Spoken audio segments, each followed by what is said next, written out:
तो स्वागत है आपका। आप देख रहे हैं देवभूमि में, आपके साथ तहसीन फातिमा। एक बड़ी खबर से करते हैं बुलेटिन की शुरुआत। खबर ये दिल्ली से है। दरअसल सीएम तीरथ का दिल्ली दौरा है और ऐसे में आज दौरे का तीसरा दिन है। केंद्रीय मंत्री नितिन गडकरी से मुलाकात की है। मुरली मनोहर जोशी से भी मिलेंगे मुख्यमंत्री। नेशनल हाईवे और ऑल वेदर रोड पर चर्चा हुई है। 2 बजे रविशंकर प्रसाद से मिल सकते हैं सीएम तीरथ और ऐसे में शाम 5 बजे जेपी नड्डा से मिलने का प्लान है। शाम 6:30 बजे वापस देहरादून लौटेंगे सीएम। पीएम से मिलने का समय अब तक तय नहीं हुआ है। पीएम से मुलाकात की संभावना बेहद कम है। तो बड़ी जानकारी आप तक पहुंचाई जा रही है। उत्तराखंड सीएम के दिल्ली दौरे का आज तीसरा दिन है। तो आज कई केंद्रीय मंत्री से मुलाकात करेंगे। नितिन गडकरी से मुलाकात कर चुके हैं तीरथ सिंह रावत और ऐसे में बता दें आपको, तीरथ सिंह रावत के सामने कई चुनौतियां हैं। करीब 3 महीने का वक्त कुंभ और कोरोना में बीत गया है। आगे चुनौतियां बड़ी हैं और चुनौतियों को पार पाने के लिए केंद्र का सहयोग बहुत ज़्यादा ज़रूरी है और यही वजह है 3 दिन से दिल्ली के दौरे पर है। केंद्रीय मंत्रियों से मुलाकात कर रहे हैं तीरथ सिंह रावत। केंद्रीय मंत्री नितिन गडकरी से मुलाकात कर चुके हैं। मुरली मनोहर जोशी से भी मुलाकात करेंगे मुख्यमंत्री। नेशनल हाईवे और ऑल वेदर रोड पर चर्चा हुई है। 2 बजे रविशंकर प्रसाद से मिल सकते हैं सीएम। शाम 5 बजे जेपी नड्डा से मिलने का प्लान उनका तैयार हुआ है। शाम 6:30 बजे वापस देहरादून लौटेंगे सीएम।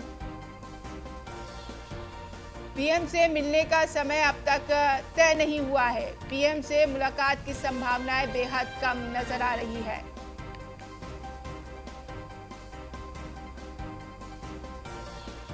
चुनौतियां बहुत सारी हैं। चुनौतियां चाहे मॉनसून सीजन से जुड़ी हो, कोरोना की तीसरी लहर का डर हो, पूरे राज्य में वैक्सीनेशन, 4 धाम यात्रा और मुख्यमंत्री की सीट का उपचुनाव, गंगोत्री का उपचुनाव 2022 चुनाव की तैयारियां शामिल हैं। इन तमाम चीज़ों को लेकर तमाम केंद्र मंत्रियों से चर्चा भी हो रही है। राज्य के मुद्दे को लेकर भी चर्चा हुई और आगे भी चर्चा होगी। जेपी नड्डा से भी मुलाकात करेंगे शाम 5 बजे।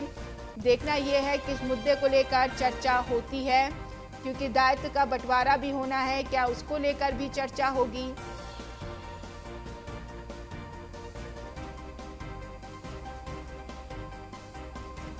तो ऐसे में कई चुनौतियां हैं तीरथ सिंह रावत के सामने। मुख्यमंत्री को चुनाव भी लड़ना है, सीट के लिए भी बात करना है कि सीट के लिए ये चुनाव होंगे, ये भी देखना बड़ा दिलचस्प होगा।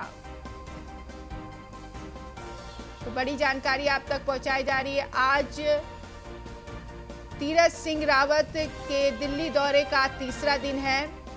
नितिन गडकरी से मुलाकात कर चुके हैं, जेपी नड्डा से भी मुलाकात करेंगे। इस मुलाकात में कई अहम मुद्दों पर चर्चा होगी।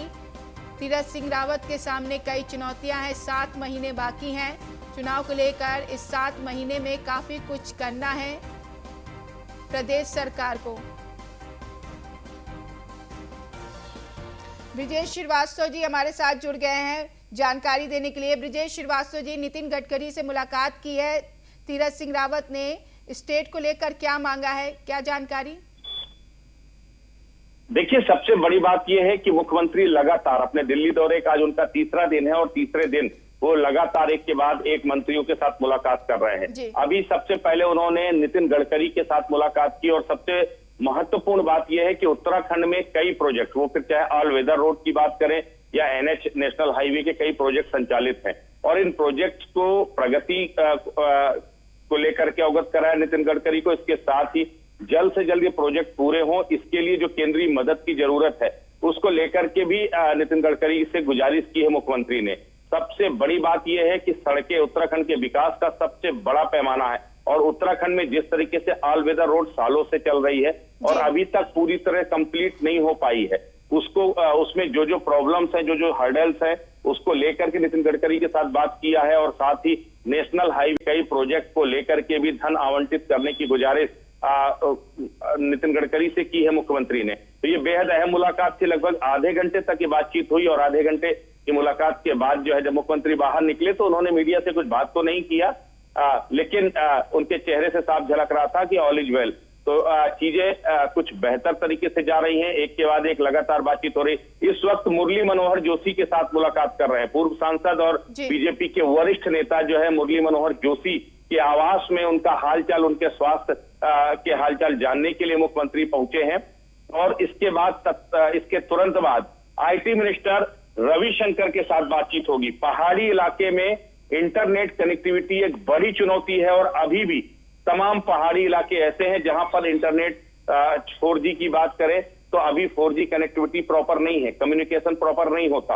बात करें तो अभी 4G कनेक्टिविटी प्रॉपर नहीं है। तमाम उन पर्वतीय इलाकों में नेट की कनेक्टिविटी को बेहतर करने के लिए, इंटरनेट को गांव-गांव तक पहुंचाने के लिए इसके संबंध में आईटी मिनिस्टर रविशंकर के साथ भी मुलाकात आपसे कुछ इसके संबंध में आईटी मिनिस्टर रविशंकर के साथ भी मुलाकात आपसे कुछ देर बाद मुख्यमंत्री की होगी। करीब 3 महीने का वक्त कुंभ और कोरोना काल में बीता है, आगे भी चुनौतियां कम नहीं है, जिसके लिए दिल्ली दरबार और केंद्र सरकार का सहयोग बेहद जरूरी है।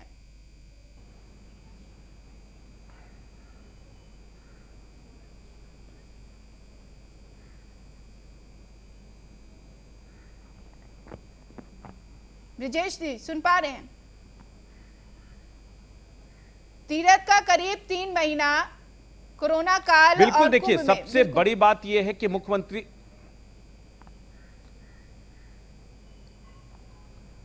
बिल्कुल देखिए सबसे बड़ी बात यही है कि 3 महीने का वक्त पूरी तरीके से कोविड की वजह से खराब हो गया।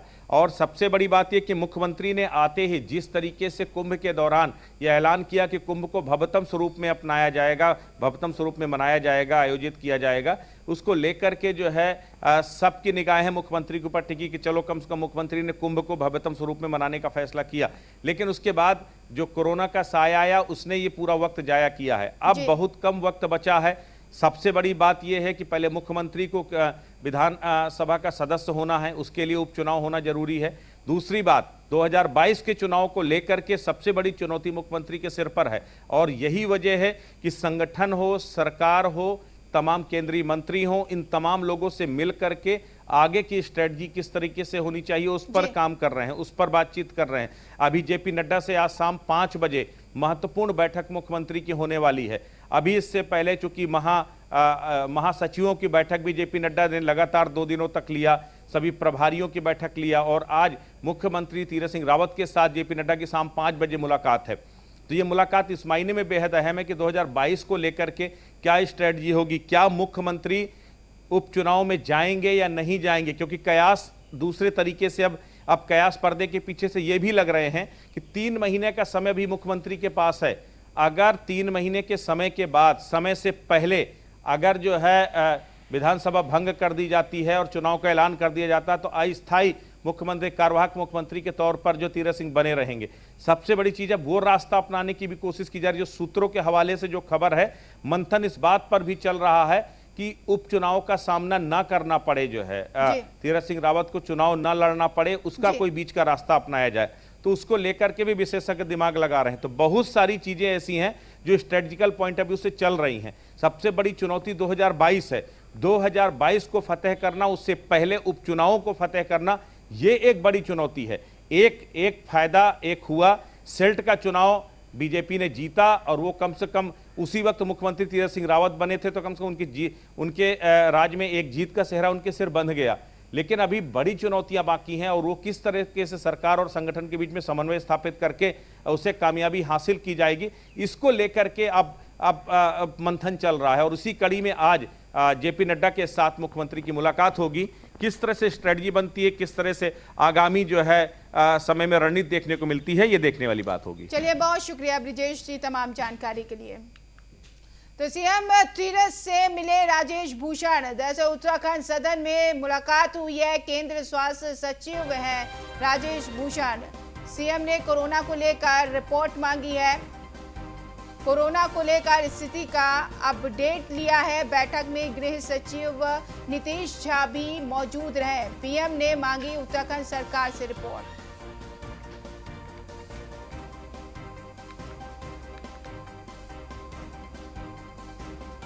देहरादून कोरोना गाइडलाइन के विरोध में उतरी महानगर कांग्रेस। कोरोना कर्फ्यू की गाइडलाइन का विरोध कर रही है। महानगर कांग्रेस विरोध के चलते पुतला दहन करेगी।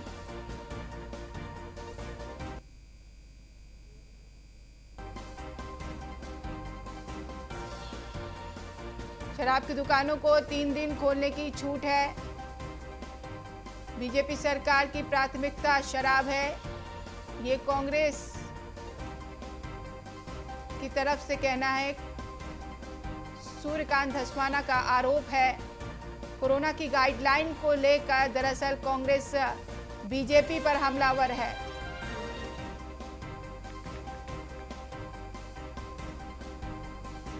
देहरादून कोरोना गाइडलाइन के विरोध में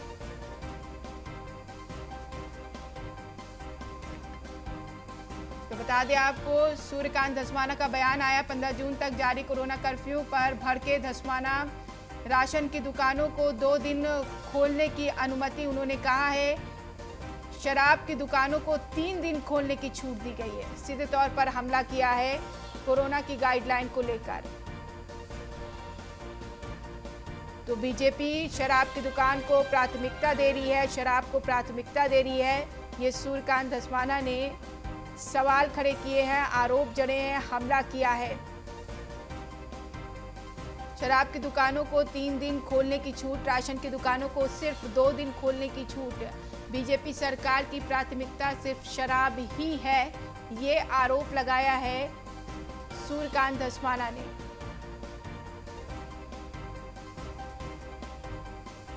तो कांग्रेस प्रदेश उपाध्यक्ष हैं सूर्यकांत धस्माना, जिन्होंने बीजेपी पर हमला किया है। उन्होंने कहा है शराब की दुकानों को 3 दिन खोलने की अनुमति, राशन की दुकानों को सिर्फ 2 दिन खोलने की अनुमति। सरकार शराब को प्राथमिकता दे रही है।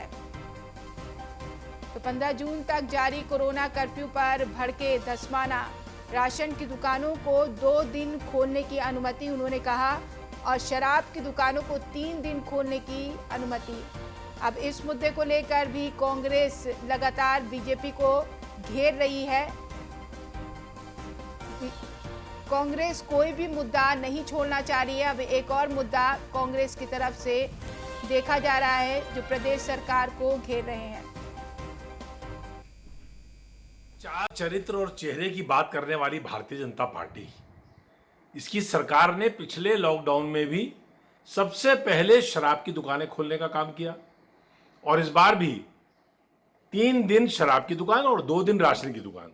गजब है साहब, आपकी दृष्टि, आपका विजन, आपकी सोच साफ प्रदर्शित हो रही है कि आपकी प्राथमिकता क्या है। शराब की दुकान आपकी प्राथमिकता है।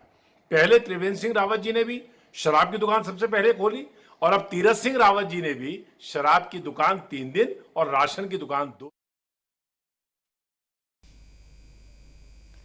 तो सुना आपने क्या कहा सूर्यकांत धस्माना ने। प्राथमिकता सरकार की शराब की दुकान है, और ऐसे में राशन की दुकान को सिर्फ कम ही दिनों के लिए खोला जा रहा है। इससे मानसिकता बीजेपी की समझ में आती है। ये सीधे तौर पर हमला किया है सूर्यकांत धस्माना ने।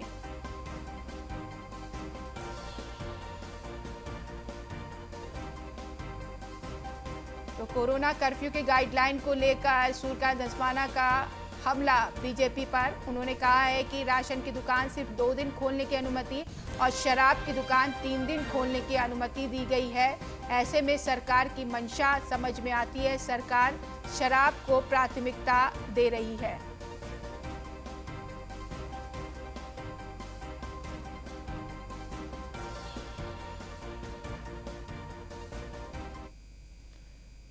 तो इस बीच एक बड़ी खबर आ रही है। दरअसल मिशन 2022 को लेकर उत्तराखंड कांग्रेस की तैयारी शुरू। तो इस वक्त की बड़ी और अहम खबर, प्रदेश कांग्रेस कमेटी के नेताओं की सोनिया गांधी से मुलाकात जारी है। कांग्रेस अध्यक्ष प्रीतम सिंह और इंदिरा हृदयेश बैठक में मौजूद हैं।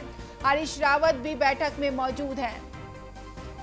तो बड़ी जानकारी आप तक पहुंचाई जा रही है। हरीश रावत ने उत्तराखंड वापस लौटने की इच्छा जताई है। फिलहाल हरीश रावत को पंजाब का प्रभार दिया गया है। हरीश रावत चेहरा घोषित करने के लिए लगा रहे हैं पुरजोर कोशिश।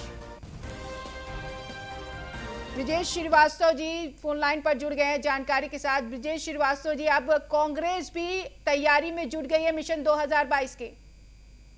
देखिए, सबसे बड़ी बात यह है कि कांग्रेस मिशन 2022 की तैयारियों में जुटी है या नहीं, अभी यह कह पाना मुश्किल है, क्योंकि कांग्रेस अभी अपनी समस्याओं से उबर नहीं पा रही है।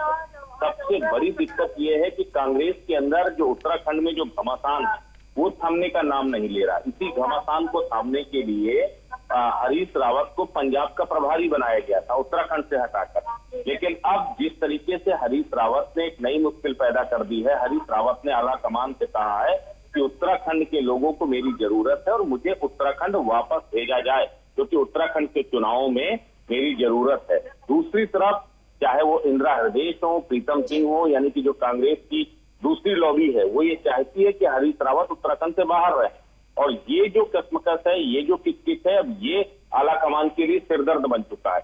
आज अगर देखा जाए, उत्तराखंड प्रदेश कांग्रेस कमेटी के तमाम सदस्य इस वक्त आज जो है सोनिया गांधी से मुलाकात कर रहे हैं, और ये मुलाकात अपने आप में बेहद अहम है, क्योंकि सब इंदिरा हृदय इस वक्त दिल्ली में है, प्रीतम सिंह दिल्ली पहुंचे हुए हैं, सूर्यकांत धस्माना इस वक्त दिल्ली पहुंचे हुए, तो वो तमाम नेता इस वक्त दिल्ली पहुंचे हुए हैं। और आज इस वक्त वर्तमान में सोनिया गांधी के साथ उत्तराखंड कांग्रेस की बैठक चल रही है। उस बैठक में 2022 को लेकर के अहम मुद्दों को लेकर के बातचीत तो होगी, किस फॉरवर्ड प्लानिंग के साथ जाना, किस स्ट्रेटजी के साथ जाना, उस पर बातचीत तो होगी, लेकिन उससे ज्यादा बातचीत होगी कि कैसे उत्तराखंड के अंदर कांग्रेस की किस को खत्म किया जाए, किस तरीके से जो आपस में ही एक दूसरे के धड़े बने हुए हैं, विरोधी खेमे बने हुए हैं, उनको कैसे मैनेज किया जाए, ये एक बड़ी चुनौती आला कमान के समक्ष होगी। तब देखना होगा कि क्या हरीश रावत उत्तराखंड का रुख दोबारा करते हैं, क्योंकि सबसे बड़ी बात हकीकत ये भी है कि कांग्रेस के पास आज भी हरीश रावत से बड़ा कोई दूसरा चेहरा नहीं है, और कांग्रेस को अगर मजबूती के साथ बीजेपी से लड़ना है उत्तराखंड में, तो उसके लिए जरूरी है कि हरीश रावत को उत्तराखंड को कमान देनी होगी, चुनाव की कमान देनी होगी। तो ऐसे में अब देखना ये होगा आला कमान का निर्णय क्या होता है। फिलहाल फॉरवर्ड प्लानिंग तैयार करने की बात की जा रही है। आप नजर बनाए रखिएगा। फिलहाल शुक्रिया तमाम जानकारी के लिए। रुड़की से खबर मिल रही है, हीरो बाइक शोरूम में भीषण आग लगी। आग की चपेट में आई शोरूम में खड़ी 3 बाइक। फायर ब्रिगेड ने आग पर काबू पाया। शॉर्ट सर्किट के कारण शोरूम में आग लगी है। लॉकडाउन के चलते बंद था हीरो शोरूम।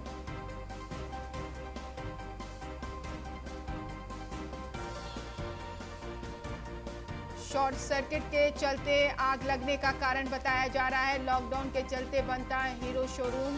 अचानक शोरूम में आग लग गई। 3 बाइक आग की जद में आ गई है।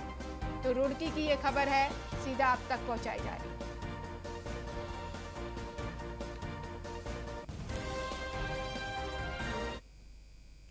बढ़ेंगे आगे। केंद्रीय शिक्षा मंत्री और हरिद्वार सांसद डॉक्टर रमेश पोखरियाल निशंक अस्वस्थ होने के चलते एम्स में अपना इलाज करवा रहे हैं, तो वहीं स्थानीय बीजेपी कार्यकर्ताओं ने उनके शीघ्र स्वास्थ्य लाभ की कामना करते हुए हवन और यज्ञ कराया है। प्रसिद्ध सिद्ध पीठ मंदिर में हवन का आयोजन किया गया और बीजेपी नेता रविंद्र बेलवाल की अगुवाई में पूजा की गई। हवन में जनसेवा की भागीदारी करने की कामना के साथ ही लोगों से कोरोना महामारी से बचाव के लिए गाइडलाइन का पालन करने की अपील की गई।